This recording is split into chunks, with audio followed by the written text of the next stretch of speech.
On this episode, we travel to Cary, North Carolina, where adding a picket fence to a suburban development is not enough to create a traditional neighborhood. Then we head to Washington, D.C. to talk with the director of Smart Growth America. We drop in on the annual meeting of the Transportation Research Board. One of the papers at the meeting is on the Walking Security Index being developed at the University of Ottawa. Finally, we take a look at the second-class treatment of pedestrians at a first-class hotel. Stay tuned.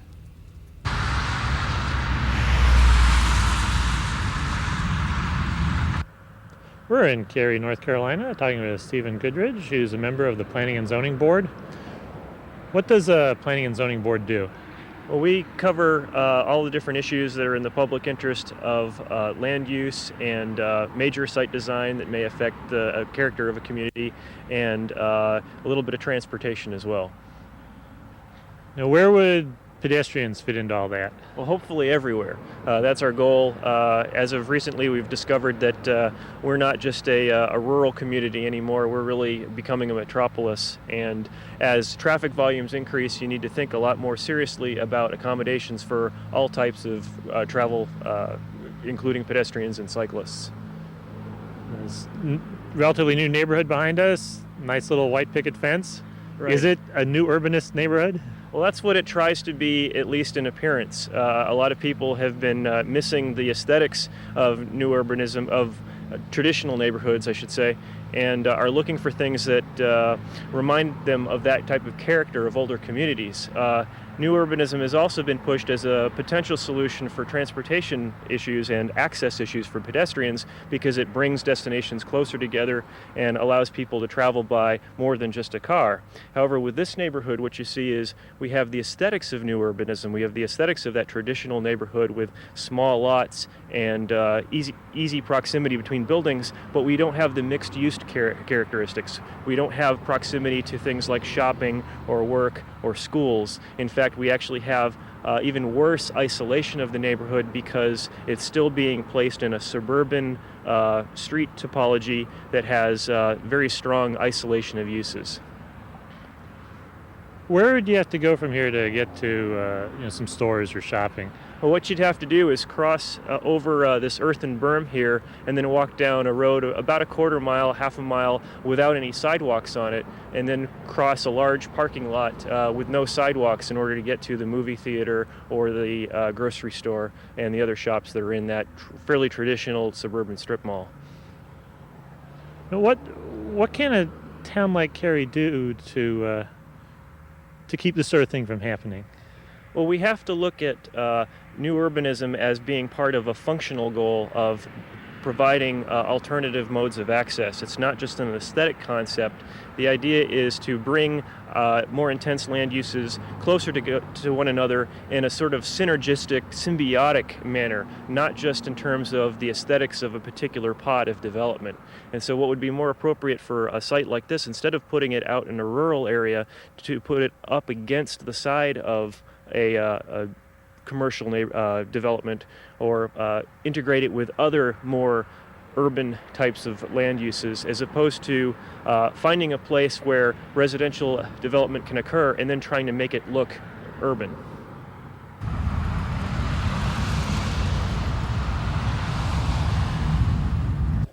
We're in Washington, D.C., talking with Donald Chen, who's director of Smart Growth America.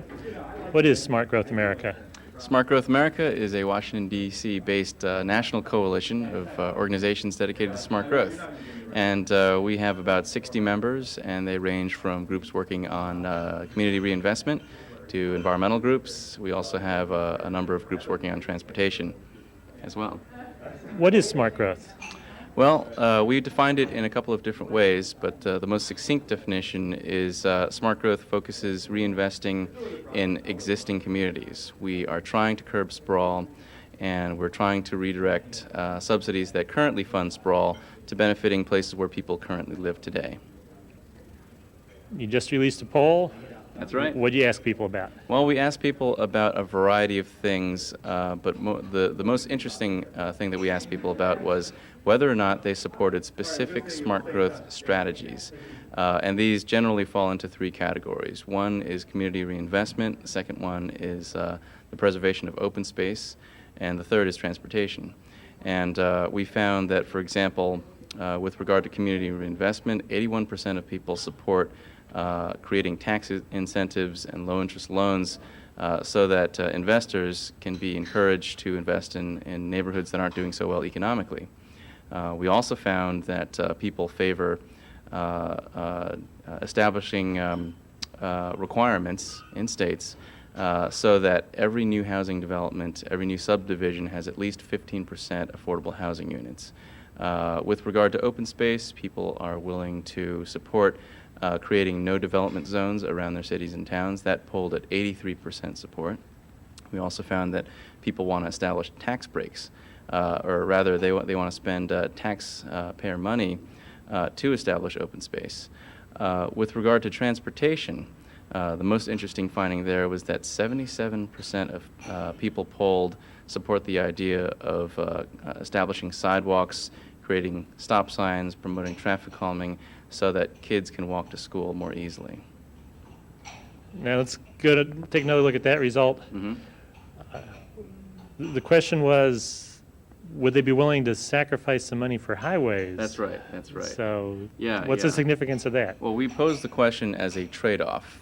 So this is not just an easy thing where the money is, easily come by.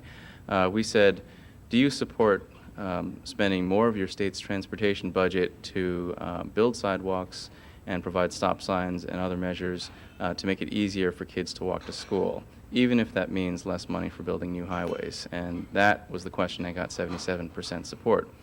We posed a similar question with regard to public transportation. And we said, do you support dedicating more of your state transportation budget to public transportation, such as buses, trains, things like that, even if that means spending less money on building new highways? And 60% of people supported that. What's the role of pedestrians and walking to smart growth? What's the connection there? It is a vital link. It is not only a link when it comes to transportation and offering people more transportation choices. It is also becoming a stronger and stronger real estate preference. We found evidence throughout the real estate industry that the public is demanding walkable neighborhoods. They want neighborhoods in which their kids can walk to school. They want neighborhoods in which they can feel safe walking around. They also want neighborhoods that have a greater sense of intimacy and community. And in fact, we cite one of the most recent studies. It's a study called Recent Trends in Real Estate. And that is a very strongly worded report that indicates, it actually encourages investors away from sprawl and towards what they call 24-hour cities, which are areas that are vital. They have restaurants within walking distance. They have civic spaces, public spaces that are all within walking distance.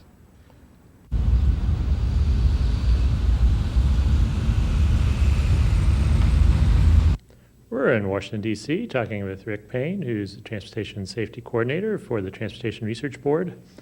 What is the Transportation Research Board?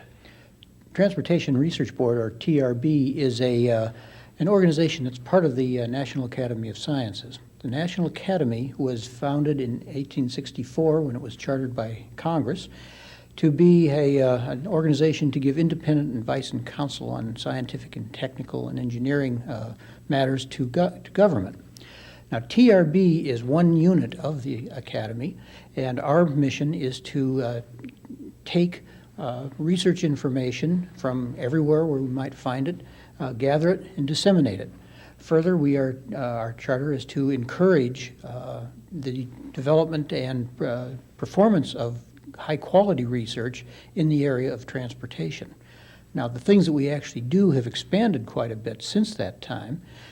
So we manage a contract research program for the American Association of State Highway and Transportation Officials, AASHTO, called our National Cooperative Highway Research Program. We do the same thing in the transit area. We have a transit cooperative research program. And we also do what we call policy studies, which are, in fact, the kind of studies which where Congress or one of the modal administrations asks us a question and asks for our advice or recommendations. And we form a study panel, produce a report with recommendations, and then give it back to the government agency that's asked us. The Division A, or Technical Activities Division, which has some 189 committees, does something a little different. They're the committees which put together an annual meeting. They bring research to TRB. They peer review it.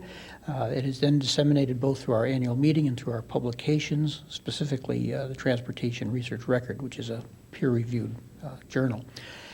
The committees also do a number of other things. In the way of promoting research, they try and produce research problem statements. In other words, a group of experts telling anybody that wants to listen or is interested what research they think needs to be done to advance the state of the art in transportation in a particular area. For example, we have a committee on pedestrians, which puts together a research problem statements. We publish it, those research problem statements, and we hope that governments, universities, state DOTs will use those research problem statements and perform some of that research, so that in fact the state of the art will be advanced in this case in the pedestrian area. You just finishing up with your big annual meeting. What goes on at the annual meeting that fits in with your broader mission? The annual meeting is set up so that we ask for papers to be submitted in August each year. This year we had 1,781 papers submitted. Every one of those papers is peer-reviewed by our technical committees. The ones that are selected are then presented at the annual meeting, either in oral sessions or in poster sessions. All of those papers are put together on a CD-ROM, which are in essence the proceedings of the meeting. From those that are selected, then there's another selection process where the committees then select the best of the presentations and the best of the papers to be published in TR Record. And roughly 40% of the papers that are submitted each year are then published in our TR Record series. The annual meeting then has about 8,500 people, in this case this year it was 8,500 people, show up, and we encourage them to attend both the technical sessions, which are both the sessions where we present the reviewed papers, but we also have a different kind of session where current topics and issues are discussed by experts in the field, but there are no formal papers presented. They're simply presentations of current interest. Then we have each of our technical committees has a meeting, and we encourage people to attend those because that's much of where you meet new people and new ideas are spread, and where you find out what's going on immediately and what the current issues, problems, new success stories are. So the committee meetings are a very, very important part of our annual meeting. And that's really what people are doing during the week. We try to keep them busy. Our sessions and committee meetings start at 8 in the morning and they end about 10 at night. So we try and keep people with plenty of options and activities to do. We have an exhibit hall.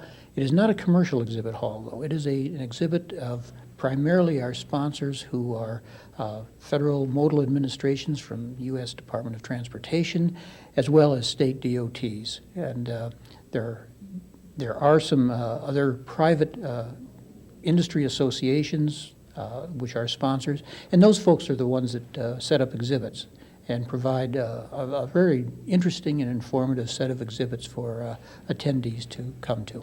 So all of this is, we feel, is part of the charter that we have to bring in research and together to make sure that it's high quality research, and then part of the dissemination process.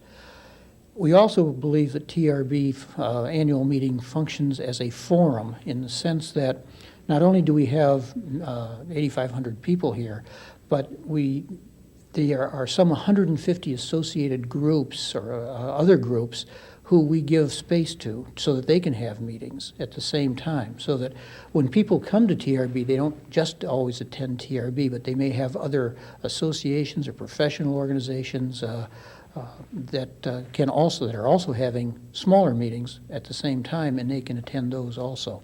So that it's very efficient for somebody to come to TRB and meet with several organizations all at once. You mentioned earlier the pedestrian committee. How has that changed? Has that been growing? Has there been more interest in pedestrian issues in recent years? It's very interesting. When I first came to TRB about 12 years ago, the pedestrian committee was very active, and it was a full committee, but its sessions got 30, 40 people attending, and the committee meeting usually had 30 people attending.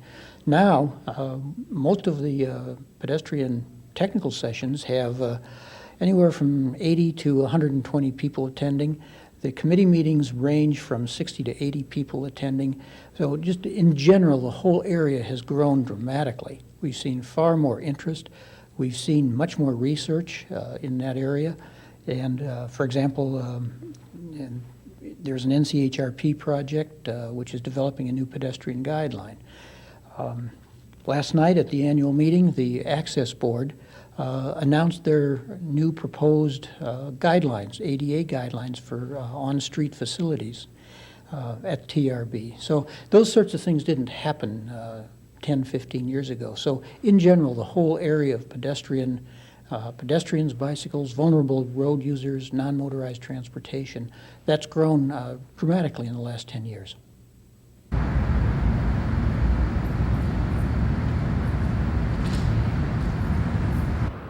We're talking with Professor Barry Weller with the Department of Geography at the University of Ottawa. You've been working on something called the Walking Security Index. Yes, What we are. is that? The Walking Security Index is in effect, you might call it an instrument, I suppose, that's been designed and developed for the region of Ottawa-Carleton.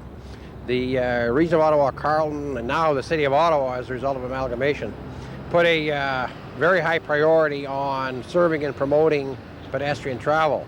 And one of the things they recognized is that if pedestrians cannot make a trip through an intersection with higher regard for convenience, for comfort, for safety, they're not going to walk, or they're going to be very unhappy walkers. And so our task is to design an index that the region can do to evaluate intersection performance from the perspective of the pedestrian. Now, what sort of research goes into creating an index like this? A lot of head scratching. First and foremost, a lot of head scratching. One of the reasons being that, as far as we could tell, there were no indexes of this type that had ever been developed before. So beginning in 1996, which is when the Walking Security Index project started, we searched all kinds of literature, and in fact, what we did really to start off is we looked at the literature dealing with automobiles, because for many years, the reference was made to the level of service, and presumably that could be a form of an index for moving cars, moving trucks. Well, we found that literature extremely wanting. In fact, we would have disregarded most of it as being really a quite suspect character. So what we did then was we proceeded to have dialogue, really an awful lot of discussions with elected officials, citizens at large, professional staff, as to the variables that went into defining safety, comfort, and convenience, which are the three principal components in our research. And then after going through the huge list of variables, there are approximately about 200 that you could take into account, we broke those down or organized those into categories. And then from that point on, we started organizing our thoughts as to what would be the most significant kinds of measures that the region could take to assess intersection performance. And that led us really to three what we call macro indexes that involve driver behavior. It was clear we needed indexes on that. We needed indexes on the quality of intersection condition. That's very important in terms of pedestrian safety, comfort, convenience. And we also needed a measure that would tell the region and tell everybody else what kind of walking environment did the different kinds of intersections provide. And in particular, large ones. Intersections with substantial numbers of lanes, intersections with substantial amounts of vehicle traffic. And so that became what we call the basic walking security index. Then we have a quality of intersection condition index. and then there is a driver behavior index, and those are the three indexes we're now investigating as part of the pilot study, which the region funded so that we could test the indexes for operationality. How many sub-indexes feed into the three macro indexes? Good question. In fact, there are 10. There are 10 sub-indexes. In fact, each of the sub-indexes can be used by itself. And indeed, for somebody who's just starting in this business, that's probably the appropriate way to go, is to do it sub-index by sub-index and get a feel for what it means. For example, let me give you an illustration. In the driver behavior index, we roll into one number the number of red light runners, the number of amber light runners, and the number of fail to yield incidents that occur at an intersection in a given hour. And that gives you a number which you can use to rank intersections. But you could actually use the running the red light index, or the running the amber index, or the failure to yield index as separate measures. They in themselves are eminently useful and eminently productive measures to use in assessing driver's behavior at intersections. But the macro index is more complete. And so that's the trade-off. You get more complexity, but you get more completeness. What's the future of this? How would a city or locality use the indexes to make improvements? I assume that's the idea behind it. Well, first off, John, we never use the word improvements at the Region of Ottawa Carleton. And the reason we have argued against the use of improvements is that frequently widenings of roads are regarded as improvements. I think this is singularly a U.S. term, whereby the sense is, and this is a great way to bias an argument, is this is a roadway improvement and it turns out you're widening it from 8 to 16 lanes. Well, improvement for whom? So we use modifications. Now, having said that, when we are finished the pilot study, and in fact I can tell you now, we have completed field testing the first two components. We finished field testing the basic walking security index, and there appears to be overwhelming evidence the region, or now the City of Ottawa, should be able to implement this index for its 884 intersections. As far as we can tell, the thing, as they say, works like a charm. So in effect, there's no excuses to not implementing it, and then beginning to use it to assess intersections in terms of which ones need modifications, simply because either they've gotten so large that they are now injurious to pedestrians' health, safety, comfort, or convenience. And also, I think these are now going to be used in dialogue between advocates for widenings and advocates for narrowings, that the pedestrians will now have at their disposal an instrument which they can bring to the table and put alongside the same instruments that are used by driver advocates who in effect want widenings. And they will bring a model and say, yes, obviously we've got a capacity constraint. Well, the pedestrian person can now come to the table and say, yeah, that may be, but on the other hand, your widening is dangerous to my health. And as a consequence, we can't support it. For the second index, the Quality of Intersection Condition Index, we completed the testing of that one, and we had we'd like to call it a stroke of genius, but it probably was more a stroke of luck. We got 3 community groups to participate in testing this index. And one of the things that happened during the course of explaining how this index worked to community groups, and in fact the reason for involving them is the index really is of no use if a lay person cannot comfortably put it to work. So that for us was a major test of operationality. Can the ordinary citizen pick this thing up and actually do it? And that includes parent advisory groups, parent-teacher associations, Chamber of Commerce, anybody else. And what we managed to establish there is a modified form that makes it much easier to conduct the survey of intersection conditions. And we modified how you calculate the index. And the part that we like to think is beautiful simplicity is it just simply compares a potential score with an actual score, and what you get is a number, 0.83 or 0.95. So you get a 0.95, that means that that's just about a perfect intersection from the point of view of condition. If you get a 0.6, you say, wait a minute, 0.6 is an awful way from 0.95. What's wrong with this one? And if you got another intersection that gets a rating of a 0.2, relatively speaking, that's a disaster. So it points you as to, in effect, where your disasters are and where your good intersections are in terms of condition. And the third macro index, the driver behavior index, this one is highly controversial, and the reason, of course, is we're rocking some boats here. And the concern is that we have far too many red light runners, amber light runners, and drivers who are failing to yield in all kinds of ways. And when this index is finished, and that's supposed, we expect the field work is done, and I'm doing the write-up now, and I expect to have the write-up completed and submitted to the client which is the City of Ottawa, by the end of January. And then I will write the final report in February and March and expect to have the whole project wrapped up by the end of March. So what that boils down to is the City of Ottawa, and selected officials, professional staff, citizens will now have what appears to be a extremely useful, at least we think it is, and apparently the client does too because they're continuing to fund the project, an extremely useful means of looking at the state of affairs for pedestrians in the City of Ottawa.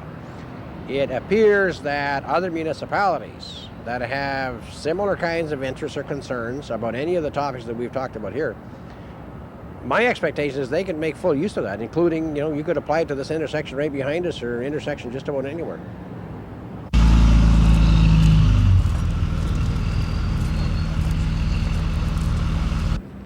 We're in Washington, D.C. at the Marriott Wardman Park Hotel. We're at the automobile entrance, which is grand and magnificent, as you'd expect for a hotel like this. But what if you arrived by Metro Rail?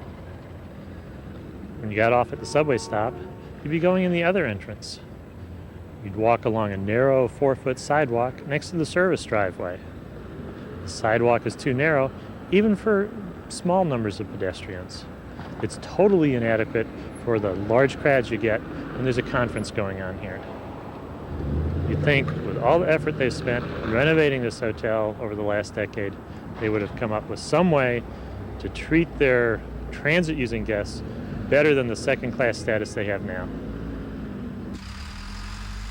Visit us on the internet at www.pedestrians.org.